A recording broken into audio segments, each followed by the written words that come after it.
La ilaha illallah Muhammadun Rasulullah alaihi salatullah wa alihi wal ahibba. Assalamualaikum warahmatullahi wabarakatuh. Diriwayatkan oleh Mu'adz bin Jabal radhiyallahu an dari Ibnu Abbas radhiyallahu an. Beliau berkata, pada suatu hari kami bersama Rasulullah sallallahu alaihi wasallam berada di rumah seorang sahabat dari golongan Ansar dalam sebuah jamaah. Tiba-tiba ada yang memanggil dari luar, "Wahai para penghuni rumah, apakah kalian mengizinkan aku masuk karena kalian membutuhkan aku?" Rasulullah sallallahu alaihi wasallam bertanya kepada para sahabat, "Apakah kalian tahu siapa yang berseru itu?" Para sahabat menjawab, "Tentu Allah dan Rasulnya yang lebih mengetahui." Rasulullah sallallahu alaihi wasallam bersabda, "Dia adalah iblis yang terkutuk. Semoga Allah senantiasa melaknatnya." Sayyidina Umar berkata, "Wahai Rasulullah, apakah engkau mengizinkan aku untuk membunuhnya?" Maka Rasulullah sallallahu alaihi wasallam menegur Umar bin Khattab dan bersabda, "Bersabarlah wahai Umar. Apakah engkau tidak tahu bahwa dia termasuk yang tertunda kematiannya sampai waktu yang ditentukan, yaitu hari kiamat? Sekarang silakan bukakan pintu untuknya, karena ia sedang diperintahkan Allah Subhanahu wa Ta'ala." Ibnu Abbas berkata, "Maka dibukalah pintu, kemudian iblis masuk ke tengah-tengah kami. Ternyata dia adalah seorang yang sudah tua bangka dan buta sebelah mata. Dia berkata, 'Assalamualaikum ya Muhammad, Assalamualaikum ya jama'atal muslimin.' Lalu iblis berkata, 'Wahai Muhammad, aku datang bukan karena keinginanku sendiri, tetapi aku datang karena ada yang memerintahku dan memaksaku datang kemari.' Rasulullah sallallahu alaihi wasallam bertanya, 'Apakah yang membuatmu terpaksa datang ke sini, wahai terlaknat?' Maka iblis menjawab, 'Aku didatangi oleh malaikat utusan Tuhan yang Maha Agung, dan dia berkata kepadaku, sesungguhnya Allah Subhanahu wa Ta'ala menyuruhmu untuk datang kepada Rasulullah sallallahu alaihi wasallam dalam keadaan hina dan tunduk. Engkau harus memberitahukan kepadanya bagaimana tipu muslihat, godaan dan rekayasamu terhadap Bani Adam. Bagaimana engkau membujuk dan merayu mereka. Engkau harus menjawab dengan jujur semua yang ditanyakan kepadamu. Allah Subhanahu wa Ta'ala berfirman, demi kemuliaan dan keagunganku, jika engkau berbohong sekali saja dan tidak berkata benar dalam memberikan jawaban pada utusanku, niscaya aku menjadikan kamu hancur menjadi debu yang dihempas oleh angin. Dan aku puaskan musuhmu, yakni manusia, karena bencana yang menimpamu itu." Dengan ancaman itu iblis takut, sehingga ia berkata jujur. Iblis kembali berkata, "Wahai Muhammad, sekarang aku datang kepadamu sebagaimana aku diperintahkan. Sekarang tanyakanlah kepadaku apa yang engkau inginkan. Jika aku tidak memuaskanmu tentang apa yang engkau tanyakan kepada aku, niscaya musuhku akan puas atas musibah yang akan menimpaku. Tiada beban yang lebih berat bagiku daripada melihat para musuhku lega dengan apa yang menimpa diriku." Bertanyalah Rasulullah sallallahu alaihi wasallam kepada iblis, "Baiklah, aku akan mulai bertanya kepadamu. Jika engkau benar-benar jujur, maka beritahukanlah kepadaku orang yang paling engkau benci." Iblis menjawab, "Engkau wahai Muhammad, engkau adalah makhluk Allah yang paling aku benci, dan kemudian orang-orang yang mengikuti agamamu." Artinya, orang-orang yang mengikuti agama Allah dan tidak menyimpang dari ajaran-ajarannya. Dengan penasaran, Rasulullah sallallahu alaihi wasallam kembali bertanya, "Siapa lagi yang engkau benci?" Iblis menjawab, "Wahai Muhammad, jika dia mengadukan keluh kesahnya kepada sesama makhluk selama 3 hari, Tuhan tidak memasukkan dirinya ke dalam golongan orang-orang yang sabar. Harus pula engkau ketahui bahwa orang yang sabar dan bersyukur merupakan tanda kekuasaan Allah. Dalam Al-Quran, Allah berkali-kali menyebutkan tentang orang-orang yang sabar. Dan lebih dari itu, Allah akan memberikan martabat yang tinggi kepadanya. Sebagai bukti, tidakkah engkau ingat tentang Yusuf alaihissalam yang dengan kesabarannya menjadi orang yang dimuliakan Allah? Dan aku pasti akan merusak kesabaran umatmu dengan tipuan-tipuanku, sehingga mereka tidak akan mendapat keberuntungan. Lalu siapa lagi? Tanya Rasulullah SAW. Iblis menjawab, orang yang pandai bersyukur. Bagaimana engkau tahu bahwa dia bersyukur? Tanya Rasulullah. Iblis menjawab, jika aku melihat dia mengambil dan meletakkan sesuatu pada tempatnya yang halal, tidak tamak, qanaah, yakni menerima apa adanya pemberian Allah, dan selalu bersedekah dari kelebihan yang dia miliki, aku pasti menggoda orang seperti itu agar dia tidak lagi bersyukur, dan aku akan menakut-nakutinya dengan kemiskinan dan mengajaknya berbuat kejahatan. Rasulullah SAW bertanya lagi, siapa lagi yang kamu benci? Iblis menjawab, anak muda yang takwa, yang menyerahkan jiwanya kepada Allah Subhanahu wa Ta'ala. Lalu siapa lagi? Tanya Rasulullah. Iblis menjawab, orang alim dan wara, yaitu menjaga diri dari syubhat. Lalu siapa lagi? Tanya Rasulullah. Iblis menjawab, orang miskin ataupun orang fakir yang sabar, yang tidak menceritakan kefakirannya kepada orang lain dan tidak mengadukan keluh kesahnya. Rasulullah SAW bertanya lagi, bagaimana keadaanmu jika umatku mengerjakan sholat? Iblis menjawab, aku merasa panas dan gemetar, tetapi aku tetap mengintai dan menggodanya agar dia dapat berpaling. Mengapa sampai seperti itu wahai makhluk Allah yang terlaknat? Tanya Rasulullah. Iblis menjawab, bukankah jika seorang hamba bersujud kepada Allah dengan sekali sujud saja, maka Allah mengangkat derajatnya satu tingkat? Perintah sujud itu adalah awal dari murka Allah kepadaku sampai sekarang. Kemudian Rasulullah bertanya lagi, jika mereka berpuasa? Iblis menjawab, saya terbelenggu sampai mereka berbuka puasa. Jika mereka menunaikan haji? Tanya Rasulullah. Iblis menjawab, saya menjadi gila. Rasulullah bertanya lagi, jika mereka membaca Al-Quran? Iblis menjawab, aku meleleh seperti timah meleleh di atas api. Jika mereka berzakat? Tanya Rasulullah. Iblis menjawab, bukankah ada 4 manfaat dalam zakat itu yang menjadikan orang yang melakukannya jauh dariku? Pertama, Tuhan menurunkan berkah atas hartanya.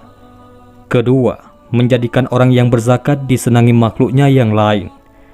Ketiga, menjadikan zakatnya sebagai penghalang antara dirinya dengan api neraka.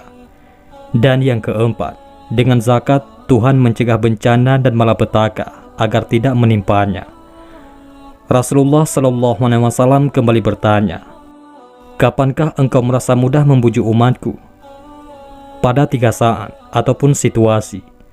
Pertama, sewaktu dia marah karena dia sendiri yang telah mengobarkan nafsunya. Kemudian yang kedua, di saat dia bingung menentukan pilihan. Pada saat itu, aku menyusup dengan cepat. Kemudian yang ketiga, sewaktu 2 orang laki-laki dan perempuan yang bukan mahram berduaan. Jawab sang iblis. Kemudian Rasulullah bertanya lagi kepada iblis tentang godaannya kepada para sahabat beliau. Apa pendapatmu tentang Abu Bakar? Iblis menjawab, wahai Muhammad, pada zaman jahiliyah, sebelum menjadi pengikutmu dia tidak taat kepada aku. Bagaimana mungkin di zaman Islam ini dia akan mentaatiku? Aku sulit membujuknya, oleh karena itu dia aku tinggalkan. Apa pendapatmu tentang Umar? Tanya Rasulullah SAW. Iblis menjawab, demi Tuhan, aku takut bertemu dengan Umar karena ketegasannya dalam menyikapi perintah dan larangan syariatmu. Apa pendapatmu tentang Utsman? Tanya Rasulullah. Iblis menjawab, aku malu dengan orang yang para malaikat saja malu kepadanya. Apa pendapatmu tentang Ali? Tanya Rasulullah. Iblis menjawab, andai saja aku dapat selamat darinya dan tidak pernah bertemu dengannya, yaitu menukar dirinya kepala dengan kepala, dan kemudian dia meninggalkanku, tetapi dia sama sekali tidak pernah melakukan hal itu. Ali bin Abi Thalib terkenal cerdas, jadi iblis ingin menukarkan kepalanya. Kemudian Rasulullah SAW bersabda, segala puji hanya bagi Allah yang telah membahagiakan umatku dan menjadikan engkau menderita sampai hari kiamat. Kemudian iblis membantah, Hayhata, hayhata. Tidak mungkin, tidak mungkin. Bagaimana mungkin umatmu akan bahagia sementara aku masih hidup dan tidak mati sampai hari kiamat? Bagaimana umatmu senang sementara aku masuk dalam diri mereka melalui aliran darah, daging, sedangkan mereka tidak melihatku? Demi Tuhan yang telah menciptakan aku dan memberi aku waktu untuk menunggu sampai hari mereka dibangkitkan, akan aku sesatkan mereka semua. Maka para sahabat yang bersama dengan Rasulullah merasa gemetar ketika mendengarkan perkataan iblis tersebut. Lalu iblis melanjutkan dengan mengatakan, aku akan datangi mereka dari semua jurusan, muka dan belakang, kanan dan kiri. Dan ingatlah, orang yang bersyukur tidak dapat aku datangi.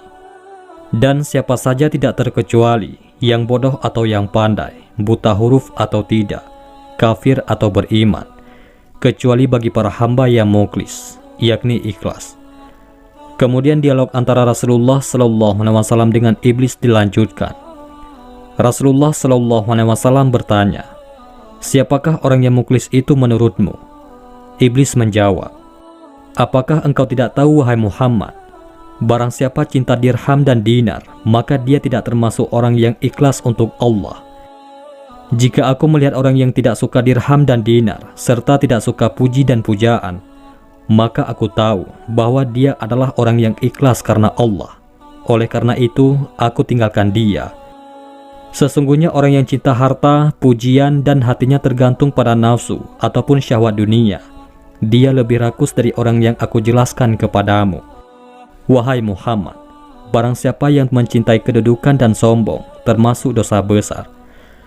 Wahai Muhammad, akulah yang memalingkan niat para pemimpin dari umatmu.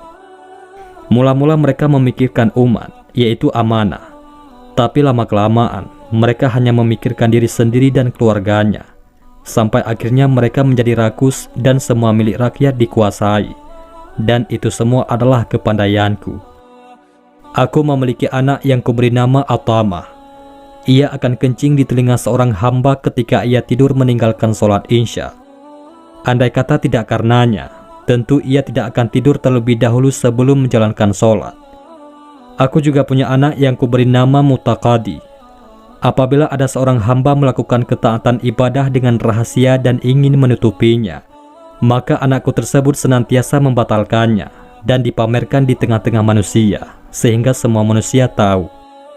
Akhirnya Allah membatalkan 99 dari 100 pahalanya, sehingga yang tersisa hanya 1 pahala.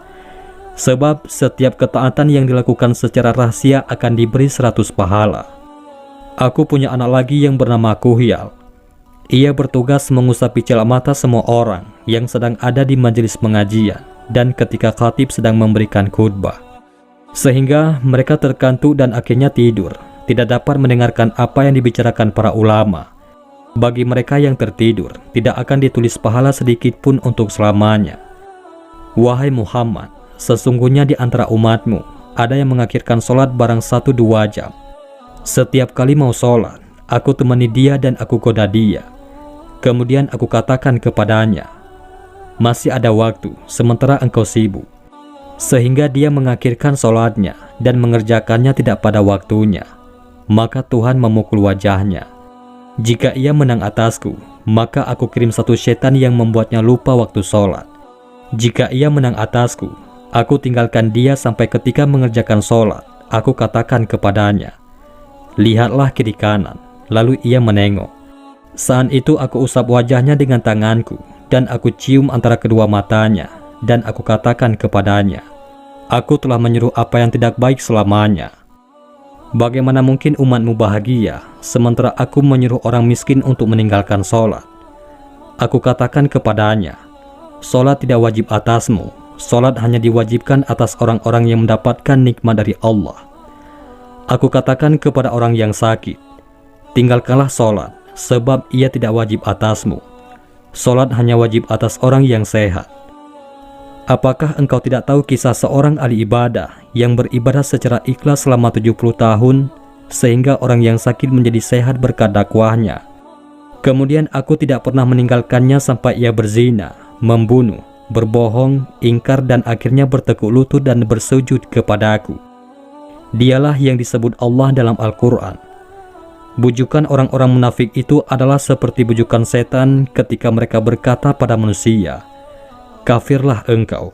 Maka tatkala manusia itu menjadi kafir, dia berkata, "Sesungguhnya aku berlepas diri dari kamu, karena sesungguhnya aku takut kepada Allah Tuhan semesta alam." Quran Surat Al-Hasyr ayat 16.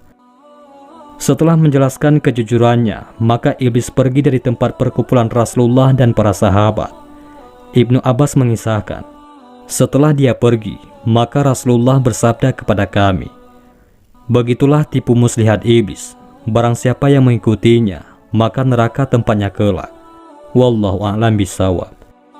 Demikianlah, semoga dengan mengetahui ini, kita sebagai umat Nabi Muhammad SAW selalu membekali diri dengan keimanan, ketakwaan, dan melakukan amalan yang membuat iblis menjadi lemah. Mudah-mudahan ini semua bermanfaat. Assalamualaikum warahmatullahi wabarakatuh.